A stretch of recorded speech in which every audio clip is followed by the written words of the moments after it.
அனைவருக்கும் வணக்கம். நாம் ஸ்ரீராமனுக்கு அவருடைய ஞானகுருவாகிய வசிஷ்டர் அருளி செய்த யோக வாசிஷ்டம் என்கிற நூல் தொகுப்பை வாசித்துக் கொண்டிருக்கிறோம்.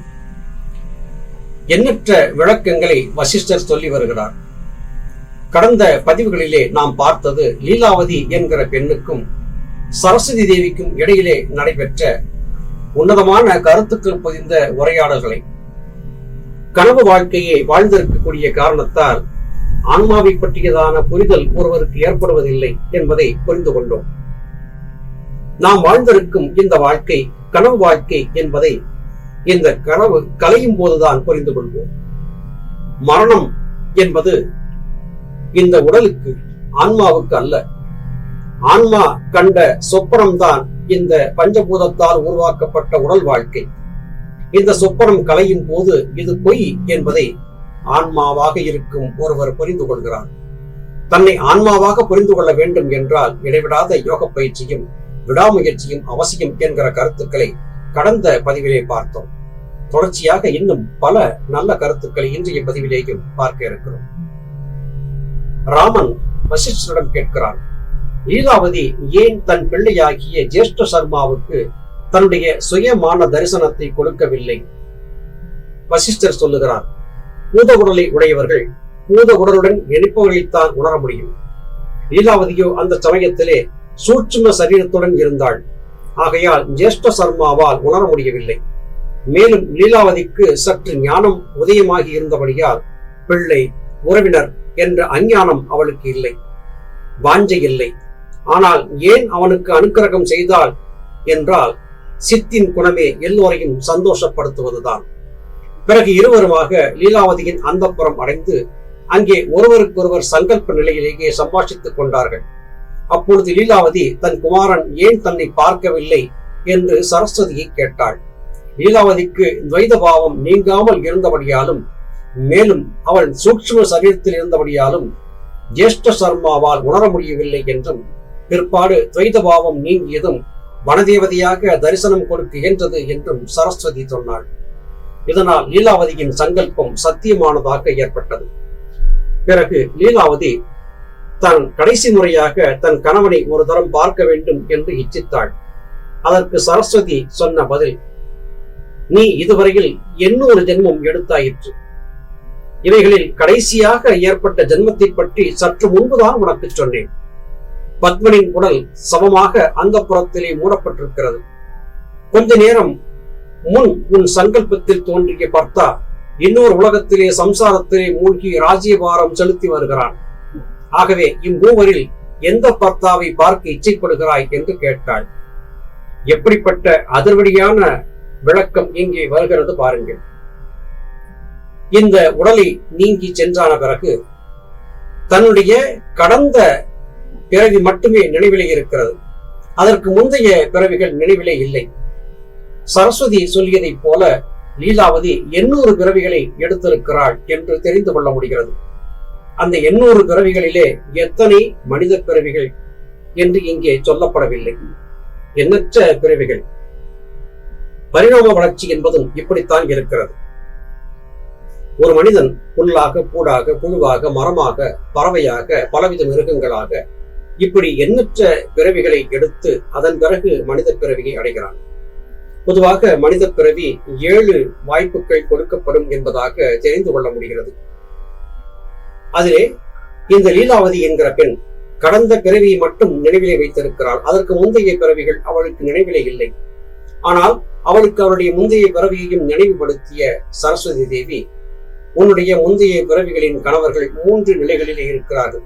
இந்த 3 கணவர்களிலே நீ எந்த கணவனை சந்திக்க விருப்பப்படுகிறாய் என்று கேட்பது நிச்சயமாக நமக்கு ஒரு மிகப்பெரிய பாடமாகவே இருக்கிறது. இது போன்ற ஒரு கருத்தை நாம் ஏற்கனவே மகாபாரதத்திலும் பார்த்திருக்கிறோம். மகாபாரதத்திலே யுத்த களத்திலே அபிமன்யு இறந்து விட்டான். அபிமன்யு இறந்த மாத்திரத்திலே போர் நடத்தாமல் காண்டிபத்தை கீழே போட்டுவிட்டு அர்ஜுனன் புலம்பி தவித்தான். அர்ஜுனுடைய புலம்பலை கேட்ட கிருஷ்ணன் எரிச்சல் பட்டு போய், நீ இந்த மாய உடலை உன்னுடைய உறவு என்று கருதி இருக்கிறாய், அது பொய். அவரவர் கர்மாவுக்காக அவரவர் பிறவி எடுத்தார்கள். உன் மகன் வந்த கர்மா முடிந்து விட்டது, அவன் சென்று விட்டான் என்று எடுத்துரைக்கிறார். அவற்றை கேட்க மறுத்த அர்ஜுனன் தொடர்ந்து புலம்பி அழுகிறான். கிருஷ்ணா, புத்திர சோகத்தை பற்றி உனக்கு என்ன தெரியும்? என் மகன் இறந்து விட்டான் என்று மேலும் அழுகிறான். அர்ஜுனனின் இந்த அறியாமையை மாற்றும் பொருட்டு அர்ஜுனனை பகவான் கிருஷ்ணர் சொர்க்கலோகத்திற்கு அனுப்பி வைக்கிறார். அங்கே ஒரு உயர்ந்த ஆசனத்திலே அபிமன்யு அமர்ந்திருக்கிறான். அர்ஜுனன், அப்பா மகனே, உன்னை பிரிந்தேனே என்று அழுதபடியாக செல்கிறான். அவனை தடுத்து நிறுத்திய அபிமன்யு, யார் நீங்கள் என்று கேட்கிறான். நான் தானப்பா உன் தந்தை என்று சொல்லுகிறார். ஓ, சற்று முன்பு முடிந்த ஒரு பிறவியை பற்றி சொல்லுகிறீர்களா? அது என்னுடைய பிறவி. அந்த பிறவிக்கு நீங்கள் தந்தை. அப்படி பார்த்தால் எண்ணற்ற பிறவிகளை எடுத்திருக்கிறோம். எண்ணற்ற தந்தைகள், எண்ணற்ற உறவுகள் இருக்கிறார்கள். இவையெல்லாம் மாயை. இவற்றை விடுத்து திரும்பி செல்லுங்கள் என்று அவரை திருப்பி அனுப்பிவிட்டார். வந்த பிறகுதான் எல்லாமே மாய நாடகம், கர்மவினைகளுக்காக ஒவ்வொரு ஆன்மாவும் எடுக்கக்கூடிய பிறவிகள் என்பதை புரிந்து கொண்டு விட்ட அர்ஜுனன் குழப்பம் நீங்கியவனாக மீண்டும் காண்டிபத்திலே கையிலே எடுத்து போர் புரிய தொடங்கினான் என்பதாக நாம் அறிந்திருக்கிறோம். அதே போன்ற கருத்தை இங்கே வசிஷ்டர் ராமனுக்கு சொல்லுவதையும் பார்க்க முடிகிறது. லீலாவதி தன்னுடைய 3 கணவர்களிலே எந்த கணவனை பார்க்க பிரியப்படுகிறாள் என்கிற அதிர்வடியான கேள்வியை சரஸ்வதி தேவி எடுத்து வீசியவுடனே லீலாவதி அதிர்ந்து போனாள் என்பதை புரிந்து கொள்ள முடிகிறது. லீலாவதி சற்று யோசனை செய்தாள். கொஞ்ச நேரத்தில் மனக்கலக்கம் நீங்கி அஞ்ஞானம் முற்றிலும் அறுபட்டு ஞானம் மேலும் முதிர்ந்தது. புத்தியின் தெளிவினால் பூர்வ ஜென்மங்களின் ஞாபகம் ஏற்பட்டது. இவைகளை தேவியிடம் சொல்லி தான் இப்பொழுது இவைகளிலிருந்து விடுபட்டதாக சொன்னாள். இங்கே ஒரு கருத்தை நாம் சரியாக புரிந்து கொள்ள வேண்டும். சரஸ்வதி என்கிற ஒரு மிகப்பெரிய பெண் சித்தர் மூலமாக ஞானத்தை தெரிந்து கொண்டு விட்ட லீலாவதி அவள் கேட்டபடியாக சூட்சும தேகத்திலேயே அவள் விரும்பிய இடங்களுக்கு சென்று வருவதற்கான வாய்ப்பையும் பெற்றாள். அவற்றையெல்லாம் பார்த்து உண்மை கருத்துக்களை சரஸ்வதியின் மூலமாக கேட்டறிந்தான பிறகும் கூட மிச்சமாக அவருடைய மன மாயை என்பது இருந்தது. அந்த மாயை காரணமாக தன் கணவனை பார்க்க விரும்பியதாகவும் தன் புதல்வனை பார்க்க விரும்பியதாகவும் லீலாவதி சொல்கிறார். அவருடைய அறியாமையை மெல்ல மெல்ல சொல்லி சொல்லி சரஸ்வதியை புரிய வைத்தார் என்பதை பார்க்கிறோம். இப்படிப்பட்ட விடயங்களை வாசிக்கும் போது நமக்கு ஒரு விளக்கம் தெரிய வந்துவிடும். இங்கே நாம் எண்ணற்ற சித்தர் விருவக்களின் நூல்களை வாசிக்கிறோம். நூல்களிலே சொல்லப்பட்ட கருத்துக்களை கொண்டு நாம் வாழ்ந்திருப்பது மாய வாழ்க்கை, சொப்பன வாழ்க்கை என்பதை தெரிந்து கொள்கிறோம். சற்றைக்கெல்லாம் இந்த எண்ணம் மறைந்து போய் மறுபடியும் நாம் சுமந்திருக்கும் இந்த பஞ்சபூத உடலின் மீது பற்றி ஏற்பட்டு இந்த உடல்தான் நாம் என்கிற எண்ணத்தோடு பயணிக்க ஆரம்பிக்கிறோம். இந்த குழப்பம் அவ்வப்போது வந்து வந்து மறைகிறது. இதை ஒரு எளிய உதாரணமாக நாம் அறிந்த வரையிலும் தெரிந்து கொண்டால், பாசி படர்ந்த ஒரு குளத்திலே ஒரு கல்லை எறிந்த போது கல் பட்ட இடத்திலே மேலே இருந்த பாசி பள்ளம் என்பது விலகி விடுகிறது. தண்ணீர் தெளிவாக தெரிகிறது. சிறிது நேரத்திற்கு தெளிவாக தெரிந்த அந்த குளத்தின் தண்ணீர் மறுபடியும் சற்றைக்கெல்லாம் பாசி படர்ந்து மூடிக்கொண்டு விடுகிறது.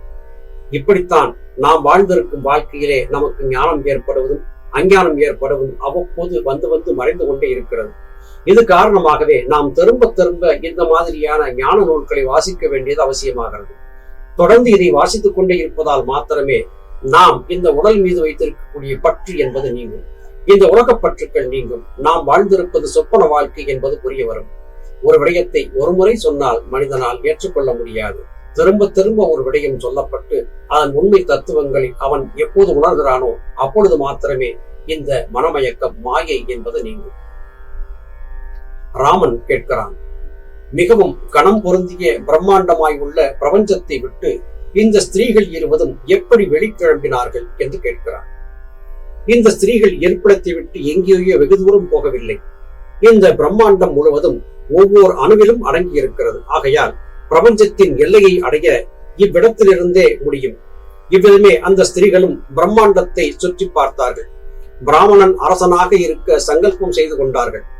ஆகையால் அந்த பிரதேசத்திலேயே அவ்விதமே அரசனாக ஆனான். பிரம்மாண்டமும் சம்சாரமும் சித்தில் உண்டான தோற்றங்களே. சித்தாகிய சத்தியத்திற்கு எல்லையே கிடையாது. எல்லையற்றதாக தோற்றமளிக்கும் பிரபஞ்சம் சித்தினுடைய ஒரு அணுவில் அடங்கி இருக்கிறது.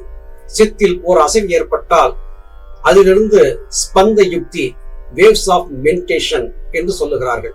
இப்படிப்பட்ட பல கோடி அசைவுகள் கூடவே ஏற்பட்டு பிரபஞ்சமாகிய தோற்றம் ஏற்படுகிறது. இங்கே ஒரு கருத்தை புரிந்து கொள்ள வேண்டும்.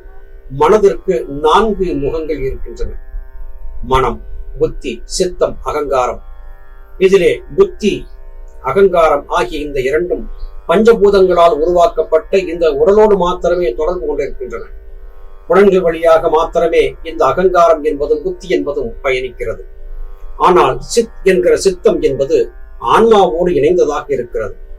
ஆன்மாவோடு இணைந்ததோடு மாத்திரமல்லாமல் அண்டவெளியிலே பராபரத்தோடு அது இணைந்திருக்கிறது.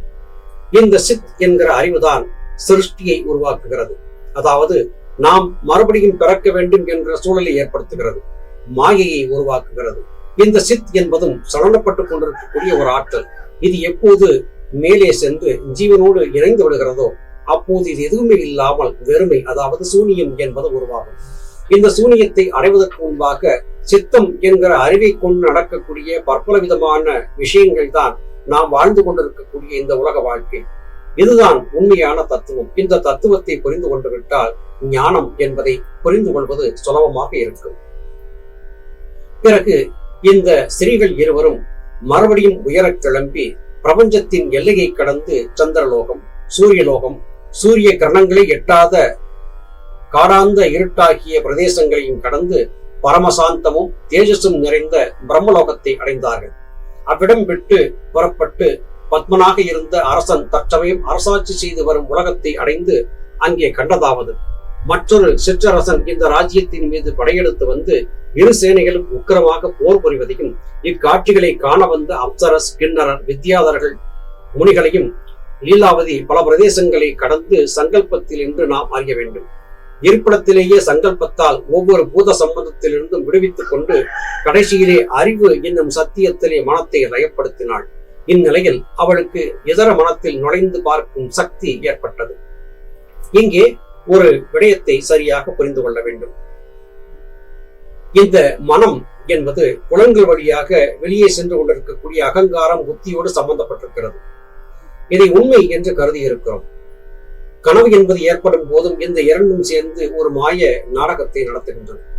கனவற்ற ஆழ்ந்த உறக்கம் என்பது ஏற்படும் போது இவையெல்லாம் பொய் என்று மாறுகின்றன. நாம் தெரிந்திருக்கிறோம், இந்த உலகத்தை தாண்டியும் வேறு உலகங்கள் இருக்கின்றன. இந்த அண்டம், நாம் பார்த்து கொண்டிருக்கக்கூடிய அண்டம் என்பது கோள்கள், நட்சத்திரங்கள் இவற்றை கொண்டதாக இருக்கிறது. இது போன்ற பல்லாயிரம் கோடி அண்டங்கள் இருக்கின்றன. இந்த அண்டத்தை தாண்டி வெளியே மேலே செல்ல செல்ல வெற்று நிலை என்பது ஏற்படுகிறது. அதை தாண்டி செல்லும் போது வேறு பல அண்டங்களும் இருக்கின்றன. இந்த அண்டத்திற்குள்ளே பூமி என்பது சிறிய தூசியாக இருக்கிறது. அந்த தூசிக்குள்ளே வாழ்ந்து கொண்டிருக்கக்கூடிய நாம் மிக மிகவும் அற்ப ஜந்துக்களாக இருக்கிறோம். அப்படி இருக்கும் போது இத்தனையும் உருவாக்கிய பராபரத்தை நாம் புரிந்து கொள்வது அத்தனை எளிதான காரியமா? நிச்சயமாக இல்லை. நினைத்து பார்த்தால் பிரமிப்பையும் ஆச்சரியத்தையும் ஏற்படுத்தக்கூடிய பற்பல தகவல்கள் இந்த யோக வாசிஷ்டம் மூலமாக நமக்கு வந்து கொண்டே இருக்கின்றன. மேலும் பல அதிசயங்களை அடுத்தடுத்து வரும் பதிவுகளிலே பார்க்கலாம். அதுவரையிலும் நன்றி, வணக்கம்.